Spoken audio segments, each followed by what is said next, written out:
الحمد لله وكفى والصلاة والسلام على رسولنا المصطفى وعلى آله وصحبه وللعهد والتقى والوفاء. ما بعد، يقول سبحانه وتعالى في محكم كتاب العزيز بعد أعوذ بالله من الشيطان الرجيم: إن عدة الشهور عند الله 12 شهرا في كتاب الله يوم خلق السماوات والأرض منها 4 حرم ذلك الدين القيم فلا تظلموا فيهن أنفسكم وقاتلوا المشركين كافة كما يقاتلونكم كافة واعلموا أن الله مع المتقين. Baada kumhimidi Allah na kumtakia rahma kipenzi chake bwana wetu Muhammadin sallallahu alayhi wa alihi wasallam, tukiwa tumo ndani ya mwezi mtukufu wa Rajab. Rajab ni katika ile miezi minne ambayo aliyoitukuza Allah subhanahu wa ta'ala, kama tulivyotangulia katika aya Allah aliposema inna iddatash shuhuri 'inda Allahi 12 shahra fi kitabillah yawma khalaqa as-samawati wal ard, hakika idadi ya miezi kwa Allah ni miezi 12 toka Allah alipoumba mbingu na ardhi. Minha 4 hurum, katika miezi 12 hii Allah subhanahu wa ta'ala akaweka miezi minne ambayo ni mitukufu, akasema fala tadhlimu fihinna anfusakum, tusiwe ni wenye kuzidhulumu nafsi zetu katika miezi mitukufu kama hii. Kwa hiyo anayefanya dhulma, kuidhulumu nafsi yake, basi amefanya jambo baya zaidi, na katika miezi mingine vile vile ni baya, lakini ndani ya mwezi wa Rajab na ile miezi mitatu mingine ni mbaya zaidi, uzito wake ni mkubwa zaidi, kama alivyosema Ibn Abbas, inna Allaha yu'azzimu alhasanati was-sayyi'at fi ash-shuhuri al-hurum. Allah subhanahu wa ta'ala huyapa uzito mema na maovu katika miezi mitukufu. Kwa hiyo ukifanya uovu, basi ule uovu unakuwa na uzito mkubwa, na vile vile ukifanya mema, yale mema yanakuwa na uzito mkubwa mbele ya Allah subhanahu wa ta'ala. Watukufu katika iman, Rajab ni mwezi ambao umetukia matukio makubwa. Miongoni mwa matukio yaliyotukia ndani ya Rajab ni tukio la Isra wal Mi'raj, tukio la kuvunjwa wa al-khilafa mwaka wa 1924 na baadhi ya matukio ambayo yaliweza kutokea katika mwezi huu wa Rajab. Ila tutazungumzia tukio la Isra wal Mi'raj kwa utofauti, pamoja na kuliunganisha na tukio adhimu la nusra ambayo iliyopatikaniwa baada ya tukio hili la Isra wal Mi'raj.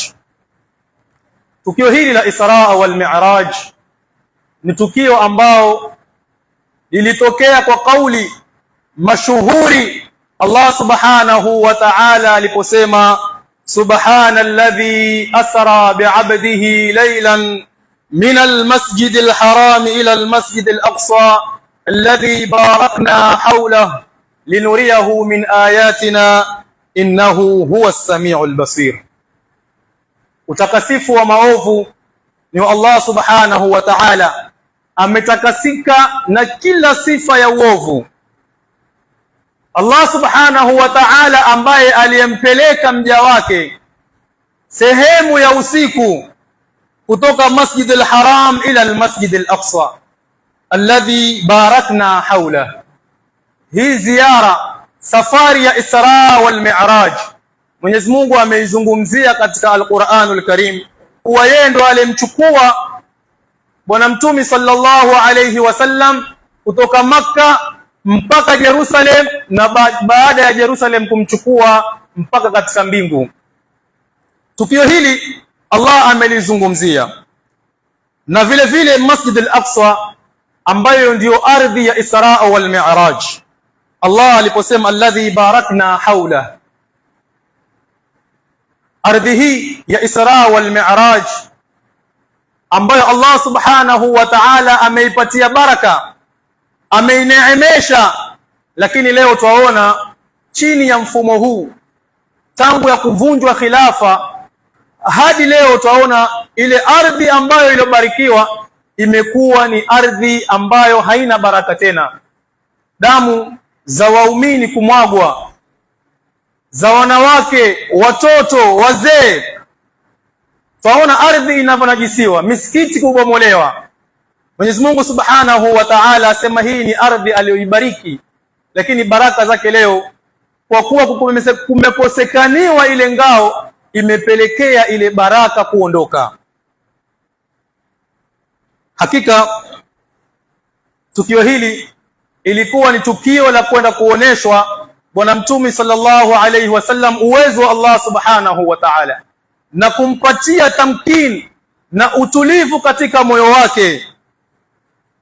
Tukio hili la Rajab la Isra wal Mi'raj ambalo lilitokea tarehe 27 Rajab, na kuna ikhtilaf za ulama, ni baada ya kufariki kwa mama Khadija na ammi yake Abu Talib.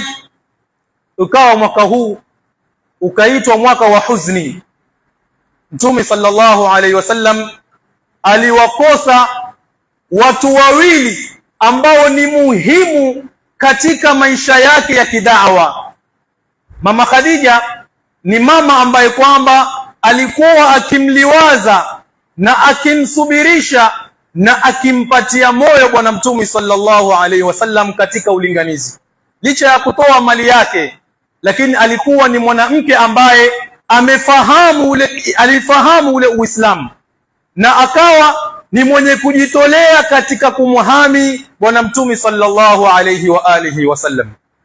Hii iwapatie picha mama zetu na dada zetu wa leo, wana dori kubwa adhim katika kusukuma waume zao au watoto wao, vijana wao, na kuwasubirisha na kuwapatia moyo katika njia ya da'wa, ambayo leo ni kinyume. Mama atakuwa na hofu na mwanawe katika mambo ya kheri na si katika mambo ya maasi. Kijana wake akishikamana na Uislamu aweza kuwa na hofu, achana nayo, utaumizwa, utapotezwa. Na akiwa katika njia mbaya wala hana habari, hata akaambiwa atasema nitafanyaje, lakini hawezi akamkanya au akawa ni mwenye kumuondoa katika sehemu ile.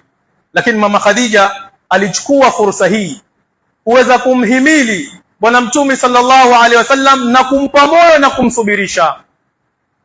Yale maudhi alikuwa akiyapata Mtume sallama katika da'wa, alipokuwa akirejea nyumbani, nyumba ina utulivu na amani, na akipewa moyo na mama Khadija.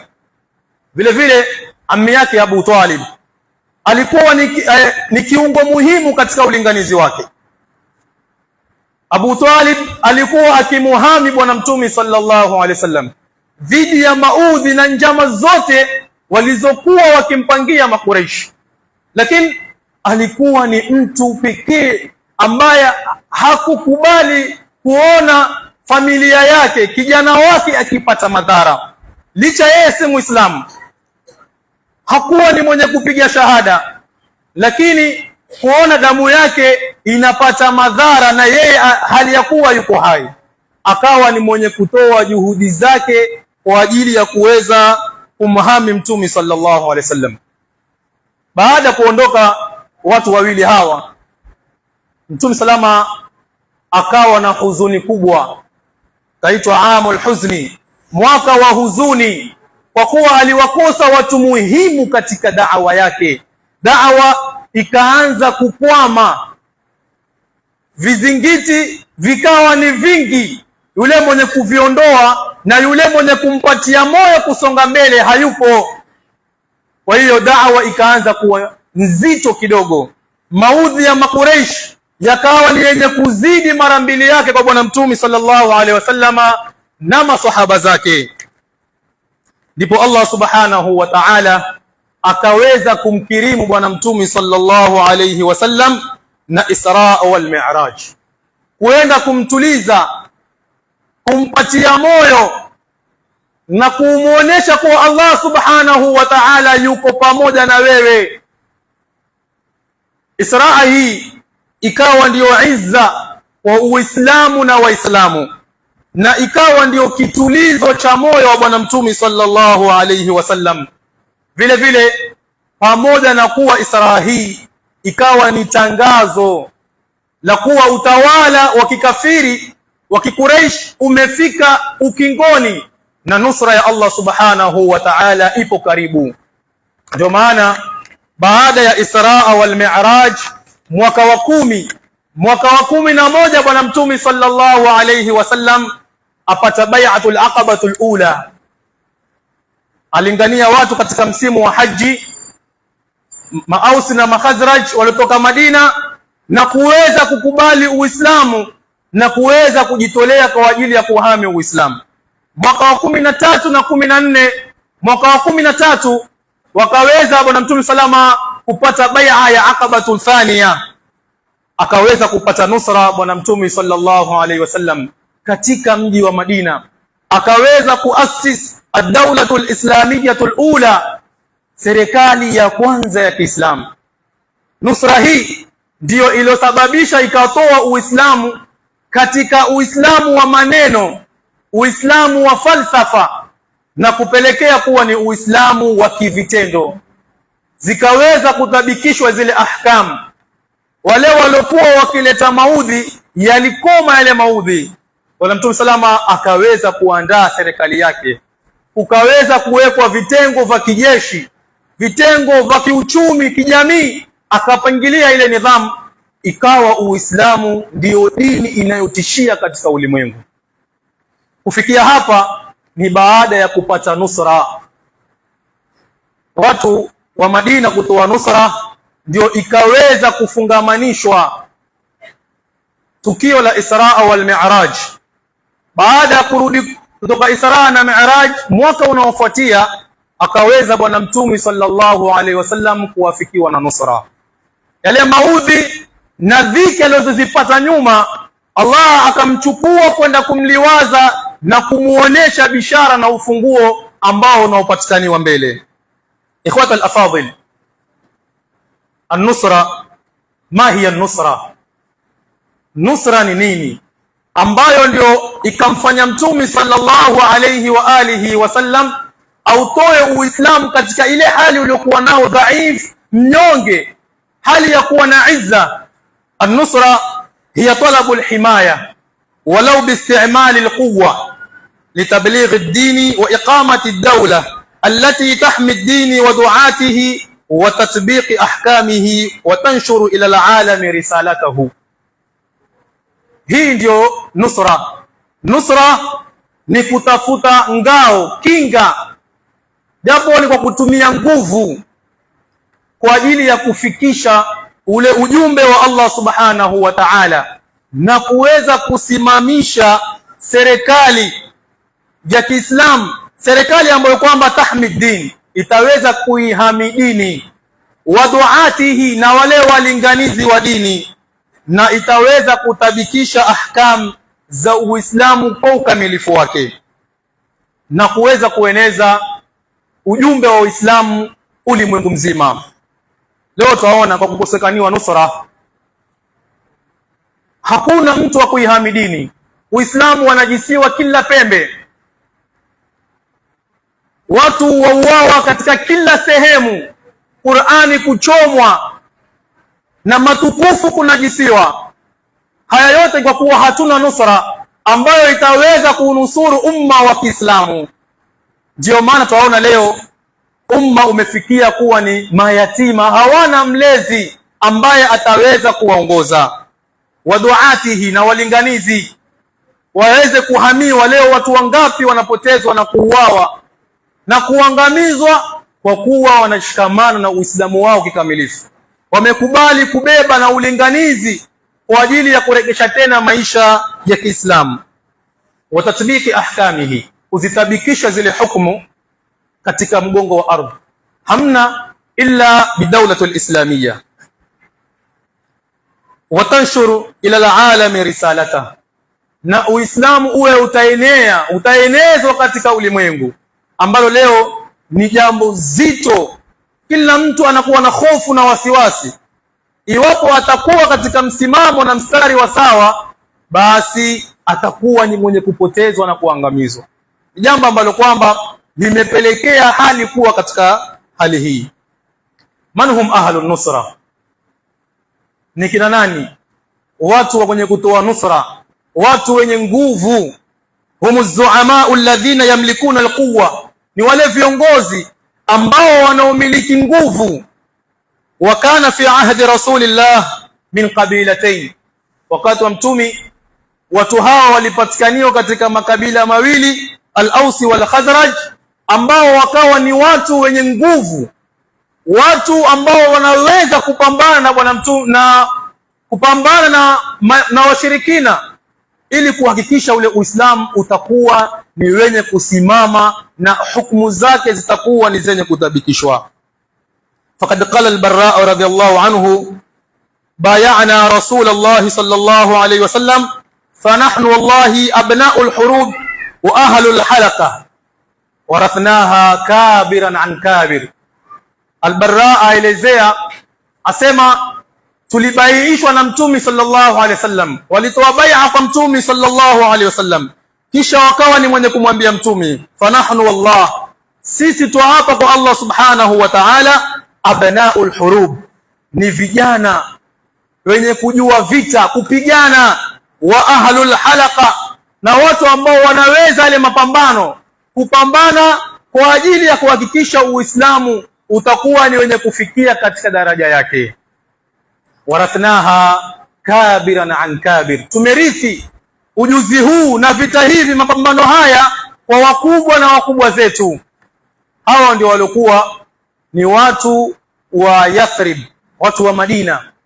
Kabla ya hapa mtume sallallahu alaihi wasallam katika Aqabatu Thania alitaka kujua uwezo wao, nguvu zao, na wakaweza kudhihirisha ule uwezo wao na nguvu zao. Ndio bwana mtume sallallahu alayhi wasallam akaweza kukubali bai'a yao. Ammi yake anawaambia, kama mtashindwa kumuhami kama mnavohami wake zenu na watoto wenu, basi mwacheni, lakini kama mtaweza kufanya hivyo, basi mchukueni. Aus na Khazraj wakakubali kutoa kiapo cha utiifu kwa mtume na Allah subhanahu wa ta'ala, wakaweza kukubaliana na mtume na kuweza kuenda katika nchi ya Yathrib kuweza kusimamisha utawala wa Kiislamu wa kwanza. Ikhwata al-afadil, hii ndiyo maana ya nusra. Nusra kwa ukamilifu wake. Nusra ndiyo itaweza kutatua yale matatizo ambayo leo umma wanayokumba. Nusra itaweza kutoa ile hali ambayo kwamba Waislamu wamekuwa nayo ya kinyonge na udhaifu mkubwa, kama tulivyoona kwa bwana mtume sallallahu alayhi wasallam, kabla ya kupata nusra kwenda Madina na baada ya nusra. Na hili ndio tukio la Isra wal Mi'raj, katika kulizungumzia kiutofauti na vile tulivyozoezeshwa kuyazungumza. Kueleza tu tarehe peke yake haitoshi, bali ielezwe na mafungamano ambayo yakapitia katika tukio hili la Isra wal Mi'raj, zile dhiki na tabu alizopitia mtumi.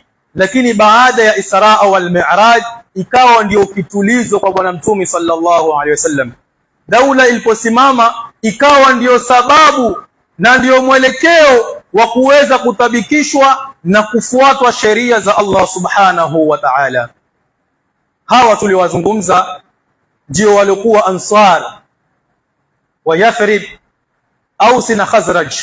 Leo wako wapi Ansar wa zama zetu leo hii ambao watakubali kutoa nusra ili daulatul islamia iweze kusimama, al-khilafatu athania ala minhaji nubuwa, ambayo ndio itakuwa ndio suluhisho ya haya matatizo leo tunayaona katika ulimwengu, sio hapa tu kwetu, bali ulimwengu mzima. Suluhisho lake ni serikali ambayo ndiyo itaweza kuhami walinganizi, kuhakikisha hukumu zinatabikishwa, kuhakikisha Uislamu unaenezwa, lakini kinyume chake Uislamu utabakia kuwa ni dhalili. Kwa hiyo wako wapi leo ambao watabeba sifa hii ya Ansar kama Aus na Khazraj? Kwa haya machache tuombe Allah subhanahu wa ta'ala atujalie min alladhina yastami'una alqawla fayattabi'una ahsana.